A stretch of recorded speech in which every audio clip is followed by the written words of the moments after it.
അങ്ങനെ തിരുവനന്തപുരത്തെ മേയർ സ്ഥാനാർത്ഥിയായി വി രാജേഷിനെ BJP തിരഞ്ഞെടുത്തപ്പോൾ വലിയൊരു പ്രതിസന്ധി കൂടി മുന്നിൽ നിൽക്കുകയാണ്. BJPയുടെ പ്രമുഖ നേതാക്കളിൽ ഒരാളും അതുപോലെ കോർപ്പറേഷനിലെ കൗൺസിലറും തിരുവനന്തപുരം ജില്ലാ പ്രസിഡന്റുമായൊക്കെ തന്നെയുള്ള പ്രവർത്തന പരിചയമുള്ള രാജേഷിന് മുന്നിൽ വലിയൊരു പ്രതിസന്ധി തുറന്നുകൊടുത്തത് CPM ആണ്. കാര്യം 100 അംഗ കൗൺസിലിൽ BJPക്ക് 50 പേരുടെ പിന്തുണയുണ്ട്, 50 പ്രതിനിധിമാരുണ്ട്. പക്ഷേ അതിൽ 20 പേരെ നാളെ നഷ്ടപ്പെടും. 20 പേർക്ക് നാളെ വോട്ട് രേഖപ്പെടുത്താൻ കഴിയാതെ പോകും. അതിനുള്ളൊരു പൂഴിക്കടകം തന്നെയാണ് CPM ഒരുക്കിയിരിക്കുന്നത്. അങ്ങനെ വരുമ്പോൾ 30 എന്ന നിലയിലേക്ക് BJP എത്തുന്നു. സമാസമം LDFും ശക്തമായി തന്നെ കരുക്കൾ നീക്കും. UDFിൻ്റെ ഭാഗത്തു നിന്നും ഒരു വോട്ട് കിട്ടിയാൽ പോലും, സ്വതന്ത്രന്മാർ ആരെങ്കിലും പിന്തുണച്ചാൽ പോലും വളരെ എളുപ്പത്തിൽ തങ്ങൾക്ക് ജയിക്കാൻ സാധിക്കുമെന്ന കണക്കുകൂട്ടലാണ് ഇതിന് പിന്നിൽ LDF നോക്കിക്കാണുന്നത്. ഏറെ ആകാംക്ഷയോടുകൂടി ഉറ്റുനോക്കുന്ന ഉദ്വേഗഭരിതമായ ചില മണിക്കൂറുകളാണ് ഇനി കടന്നു പോകുന്നത്. കാരണം മേയർ തിരഞ്ഞെടുപ്പിൽ രാജേഷ് ജയിക്കണമെന്ന കാര്യത്തിൽ യാതൊരുവിധ ഉറപ്പുമില്ല. സത്യപ്രതിജ്ഞാ വിവാദമാണ് ഇതിന് പിന്നിലുള്ള കാരണം.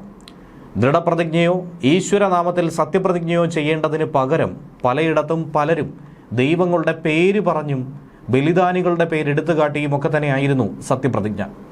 ഇതിനെതിരെ കോടതിയെ സമീപിച്ചു കഴിഞ്ഞാൽ സത്യപ്രതിജ്ഞ റദ്ദാക്കുന്നതടക്കമുള്ള നിയമപ്രശ്നങ്ങൾക്ക് വഴി തുറന്നേക്കും. അതായത് in the name of God, അത് എല്ലാ ദൈവങ്ങളും ഉൾപ്പെടുമോ എന്നുള്ള ചോദ്യമാണ് ഇതിന് പിന്നാലെ ഉയർന്നത്. ശ്രീ പത്മനാഭസ്വാമി, അയ്യപ്പൻ, ഭാരതാംബ, ശ്രീനാരായണ ഗുരു, കമുകിൻകോട് ദുർഗ, ശ്രീകണ്ഠേശ്വരൻ, ആറ്റുകാലമ്മ, ഉദിയന്നൂരമ്മ, ബലിദാനികൾ തുടങ്ങി പല പേരുകളിലായിരുന്നു പലരും ഞായറാഴ്ച പ്രതിജ്ഞയെടുത്തത്.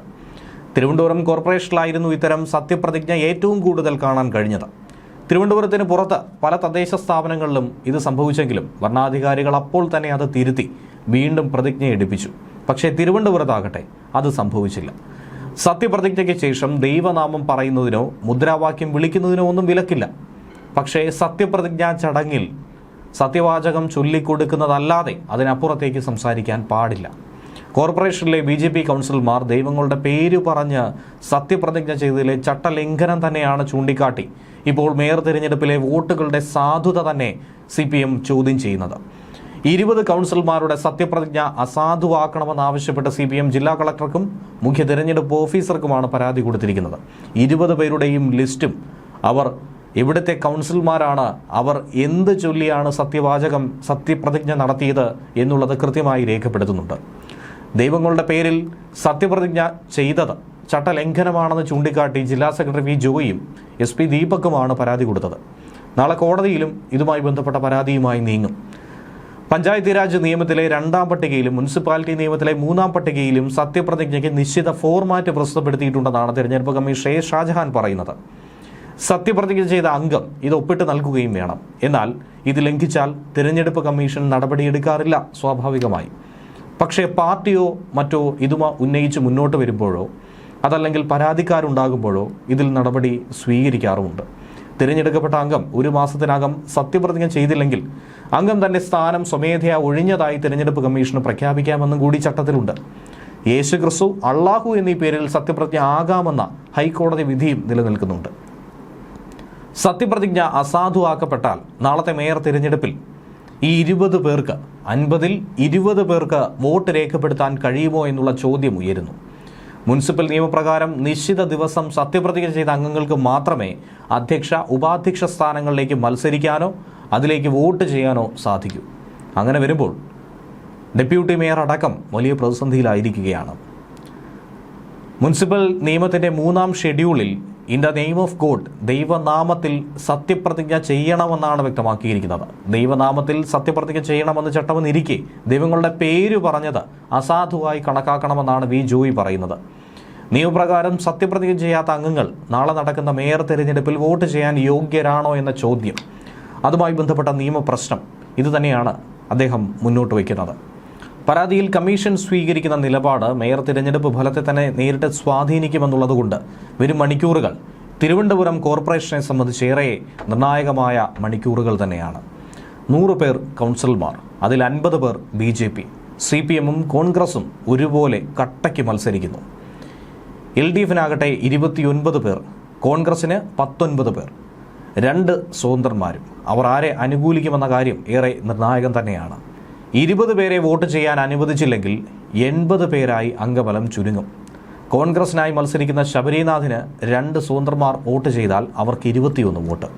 ഇനി അവർ CPM-നാണ് വോട്ട് ചെയ്യുന്നതെങ്കിൽ അവർക്ക് 31 വോട്ട്. അങ്ങനെ വരുമ്പോൾ BJPക്ക് 30 മാത്രം. ആ സാഹചര്യത്തിൽ എങ്ങനെയാണ് BJP സ്ഥാനാർത്ഥി മേയറാവുക? ഉറപ്പായും തോൽക്കും എന്ന കാര്യത്തിൽ സംശയമില്ല. CPM തന്നെ വീണ്ടും കോർപ്പറേഷൻ പിടിച്ചടക്കും. CPM-ന് തന്നെ മേയർ ഉണ്ടാകും എന്നുള്ളതും യാഥാർത്ഥ്യം. ഇത്തരത്തിലൊരു കുതന്ത്രം തന്നെയാണ് LDF കെണിയൊരുക്കിയിരിക്കുന്നത്. അതായത് സ്വതന്ത്രന്മാർ എവിടെ നിൽക്കുമെന്നുള്ളത് വീണ്ടും നിർണായകമായി മാറുന്നു. എന്നാൽ 100 പേരും വോട്ട് ചെയ്താൽ BJPയെ സംബന്ധിച്ച് ഈ ഒരു പ്രതിസന്ധി നിലനിൽക്കുന്നില്ല എന്നുള്ളതാണ് യാഥാർത്ഥ്യം. 50 പേരുടെ വോട്ട് അവർക്ക് നല്ലൊരു മുൻതൂക്കം നൽകുന്നുണ്ട്. 20 കൗൺസിലർമാരുടെ സത്യപ്രതിജ്ഞ അസാധുവാക്കണമെന്നാണ് ഇപ്പോൾ CPM-ന്റെ പ്രധാനപ്പെട്ട ആവശ്യം. 20 പോയാൽ വളരെ എളുപ്പത്തിൽ CPM-ന് ജയിക്കാൻ സാധിക്കുമെന്ന പ്രതീക്ഷയാണ് അവർക്കുള്ളത്. മുഖ്യ തിരഞ്ഞെടുപ്പ് ഓഫീസർക്കും കളക്ടർക്കുമൊക്കെ പരാതി കൊടുത്തു. ഇക്കാര്യത്തിൽ മേയർ തിരഞ്ഞെടുപ്പിന് മുന്നേ തന്നെ കമ്മീഷൻ ഒരു തീരുമാനം കൈക്കൊള്ളും. അതെന്തായിരിക്കും എന്നുള്ളതാണ് ഉറ്റുനോക്കേണ്ടത്. 20 പേർ ചട്ടം ലംഘിച്ച് സത്യപ്രതിജ്ഞ ചെയ്തു എന്നതാണ് നിലവിൽ കണ്ടെത്തിയിരിക്കുന്നത്. ഇത് സംബന്ധിച്ച് ഒട്ടനവധി സുപ്രീം കോടതി വിധിയും നിലവിലുണ്ട്. ചട്ടം ലംഘിച്ച് സത്യപ്രതിജ്ഞ ചെയ്തപ്പോൾ തന്നെ അവിടെയുണ്ടായിരുന്ന കളക്ടർ തിരുത്തണമായിരുന്നു. അത് ചെയ്തില്ല. പരാതി ഉയർന്ന ഘട്ടത്തിൽ അവർക്ക് വേണ്ടി വീണ്ടും സത്യപ്രതിജ്ഞാ ചടങ്ങ് നടത്താനും കഴിയുമായിരുന്നു. പക്ഷേ അതും അവിടെ സംഭവിച്ചില്ല. ഈ സാഹചര്യത്തിൽ നിയമപ്രകാരം സത്യപ്രതിജ്ഞ ചെയ്യാത്തവർക്ക് അംഗങ്ങളെന്ന നിലയിൽ എങ്ങനെയാണ് നാളെ വോട്ട് ചെയ്യാൻ കഴിയുന്നത്? അതിനുള്ള നിയമപരമായ അവകാശം അവർക്കുണ്ടോ? ഇത് ഗുരുതര ഒരു വിഷയമായി തന്നെയാണ് CPM ഉയർത്തിക്കാട്ടുന്നത്. R. Sugathan, Karamana Ajith, RC Beena, P. Saritha, Deepa S. Nair തുടങ്ങി BJP അംഗങ്ങൾ പത്മനാഭസ്വാമിയുടെ നാമത്തിലാണ് പ്രതിജ്ഞ ചെയ്തത്. ബലിദാനികൾ അമരന്മാർ എന്ന് പറഞ്ഞാണ് വലിയവിള കൗൺസിലർ VG ഗിരികുമാർ പ്രതിജ്ഞ അവസാനിപ്പിച്ചത്. കുന്നുകുഴി കൗൺസിൽ മേരി പുഷ്പവും കരിമം കൗൺസിലർ GS ആശാനാഥും സ്വാമിയെ ശരണമയ്യപ്പ എന്ന് പറഞ്ഞുകൊണ്ടാണ് സത്യപ്രതിജ്ഞ അവസാനിപ്പിച്ചത്. ഗുരുദേവൻ, ശ്രീകണ്ഠേശ്വര മഹാദേവൻ, ഇരിങ്കുളങ്ങര ദുർഗാ ഭഗവതി ദേവി, ഉദിയന്നൂർ ദേവി തുടങ്ങി ദേവപ്രതിഷ്ഠകളുടെ പേരിലും കൗൺസിലർമാരുടെ പ്രതിജ്ഞയുണ്ടായിരുന്നു. ഭീമാപ്പള്ളി കൗൺസിൽ ഈ സജീന ബീവി അള്ളാഹുവിൻ്റെ നാമത്തിലാണ് പ്രതിജ്ഞ ചൊല്ലിയത്. ഹൈക്കോടതി വിധി ഉള്ളതുകൊണ്ട് അത് ഒരു വിഷയമാകില്ല. രക്തസാക്ഷികൾക്ക് സിന്ദാബാദ് അർപ്പിച്ചാണ് ചെല്ലമംഗലം കൗൺസിൽ R. അരുൺ സത്യപ്രതിജ്ഞ അവസാനിപ്പിച്ചത്. ദൈവങ്ങളുടെ പേര് പറഞ്ഞ് സത്യപ്രതിജ്ഞ ചെയ്തതിൽ തദ്ദേശ വകുപ്പിനും സംസ്ഥാന തെരഞ്ഞെടുപ്പ് കമ്മീഷനും ഒരുപാട് പരാതി കിട്ടിയിട്ടുണ്ട്. ദൈവനാമത്തിൽ എന്നല്ലാതെ ദൈവങ്ങളുടെ പേര് പറയാനുള്ള ചട്ടമില്ല. ആ ഘട്ടത്തിൽ ഇവർ നടത്തിയിരിക്കുന്ന സത്യപ്രതിജ്ഞ അത് നിയമവിരുദ്ധമെന്നാണ് പറയുന്നത്. സത്യവാചകത്തിലില്ലാത്ത പേരുകൾ പറഞ്ഞുള്ള സത്യപ്രതിജ്ഞ നിയമപരമായി നിലനിൽക്കില്ല എന്നാണ് നിയമവൃത്തങ്ങൾ പറയുന്നത്. ആരെങ്കിലും കോടതിയെ സമീപിച്ചാൽ വീണ്ടും ഒരു ചടങ്ങ് നടത്താൻ ഉത്തരവുണ്ടാകും. അങ്ങനെ വന്നാൽ മേയർ തിരഞ്ഞെടുപ്പിനെ ആയിരിക്കും അത് ബാധിക്കുന്നത്. BJPക്ക് തന്നെ ആയിരിക്കും അത് തിരിച്ചടിയാകുന്നത്.